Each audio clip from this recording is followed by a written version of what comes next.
Hey guys, so we made it to Rome, and our very first stop is going to be the Vatican, explore everything in that church, and then go to the museum. So hopefully we can make it. Are you excited, mi amor? So excited, let's go. Let's go.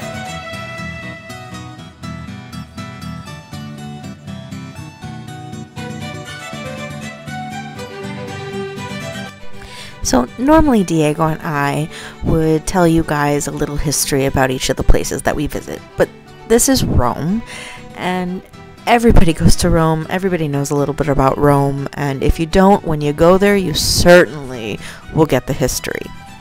But I want to take you through our day. On our first day, we went to the Vatican. You always have to go to the Vatican. It's also pretty cool because you're actually stepping into another country. Being the cynic that I am, the first thing I notice when I'm in the cathedral is the amount of wealth that the Catholic Church has built over the centuries. But with that wealth comes a rich history and amazing art you just can't miss. It is worth the time and money to go through the Vatican Museum, and of course you cannot miss the Sistine Chapel. Visiting the Vatican is definitely a full day affair, especially if you're going to see the museum. So don't plan much else except maybe a late night dinner. A true Roman doesn't have dinner until 9 p.m. And if you can time your trip right and visit the Vatican on a Wednesday, that's typically when the Pope will do a blessing over the audience outside.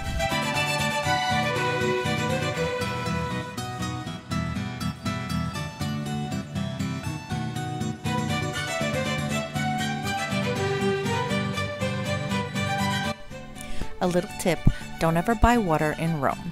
Bring an empty bottle. There are 2,500 public fountains that are called nozzoni. The water is fresh, clean, and really, really cold. It's amazing in the summertime. The Pantheon is an architectural wonder of the world. But our favorite thing to do in this area is eat. Some of the best sandwiches I've ever had in my life were right in that square.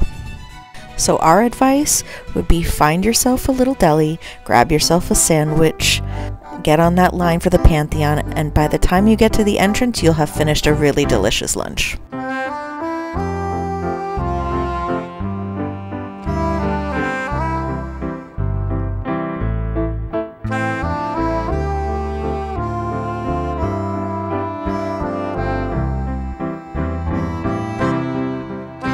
So everybody's heard of the famous gelato shop that's near the Pantheon that was referenced in, you know it, Angels and Demons.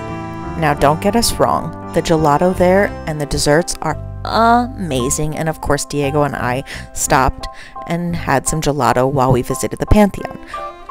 But if you want to avoid the giant crowds and the long lines and the pricier gelato, our favorite gelato spot in Rome is called Blue Ice, and it's actually a chain, and there's several throughout Rome, and my favorite one is in Trastevere. You really can never go wrong with gelato in Italy.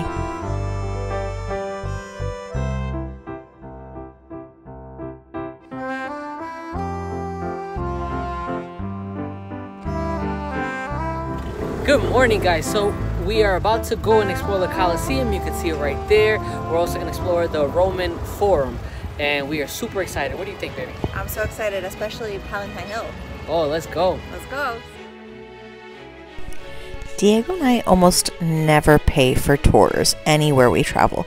However, if you're history buffs like we are, and you're also kind of into Roman mythology, I really recommend getting a guided tour of the Roman Forum. There's so much history here, and just helps to have someone to tell you all the little secrets of all the little crevices of all the ruins.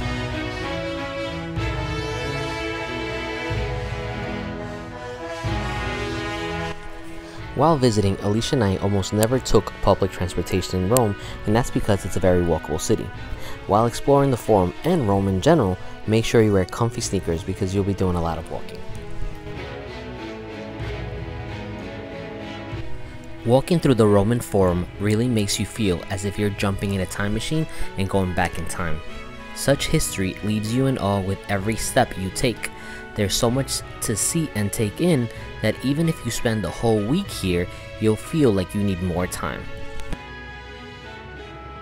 It's truly amazing to see how present Rome has built up around its own ruins. while at the same time preserving its rich history.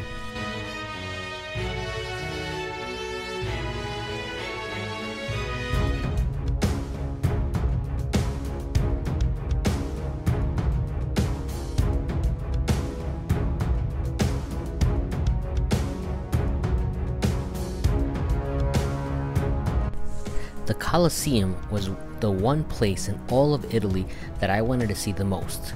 As a huge fan of the 2000 Ridley Scott epic movie Gladiator, I knew this was a must visit for me.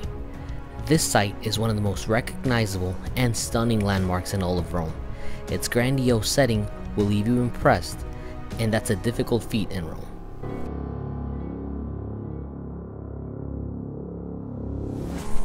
The Colosseum is the one place where Alicia and I recommend you get a guided tour. So much information and history that it's worth paying the extra euros.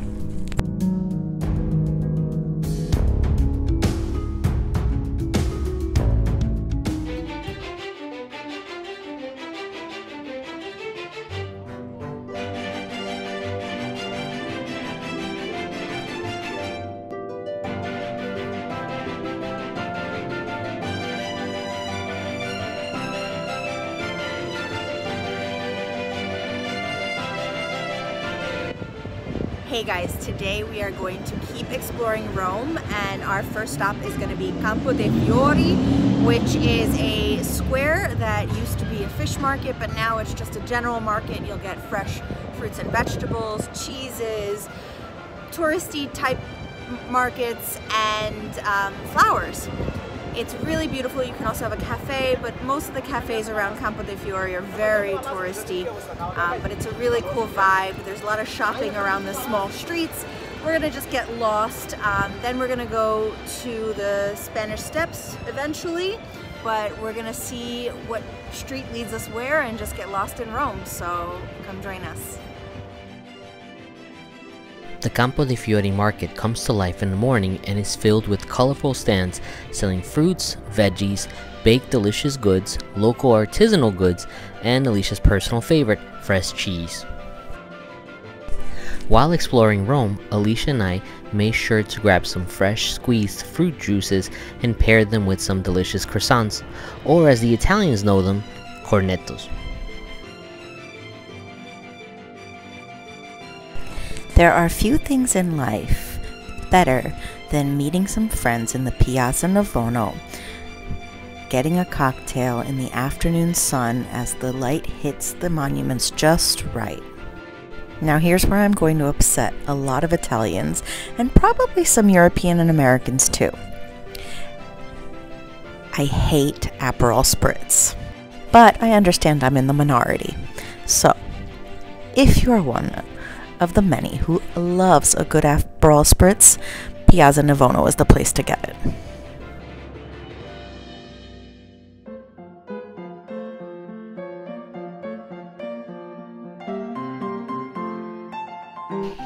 If you find a line outside a sandwich shop in Rome, get on it, because I promise you, when there's a line, someone knows something you don't. And let me tell you, the sandwiches we had near the Spanish Steps were incredible.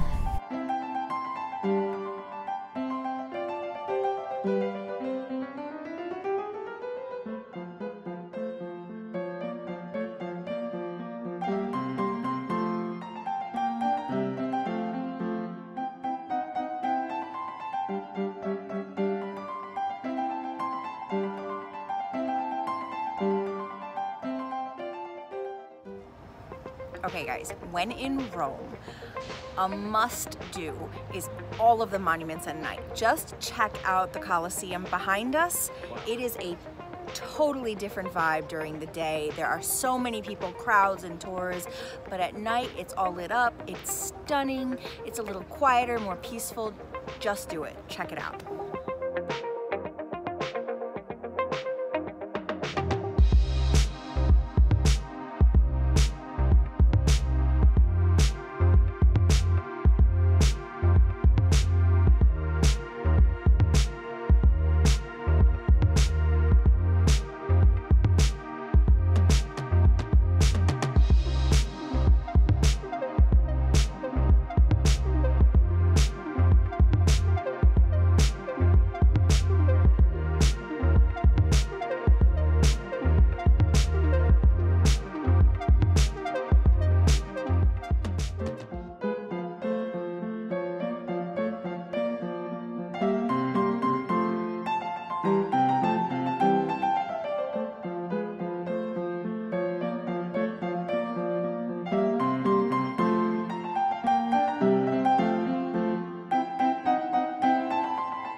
I have a love-hate relationship with the Trevi Fountain. I love it because it's magnificent. It's the biggest, most beautiful fountain I have ever seen in my entire life. I hate it because everybody else loves it too, and you can never get that perfect shot that you want to take because there are just so many tourists day and night surrounding the Trevi Fountain. If you're truly committed, get up extra early.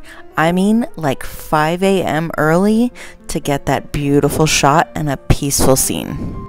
The last stop in our Rome video is Trastevere.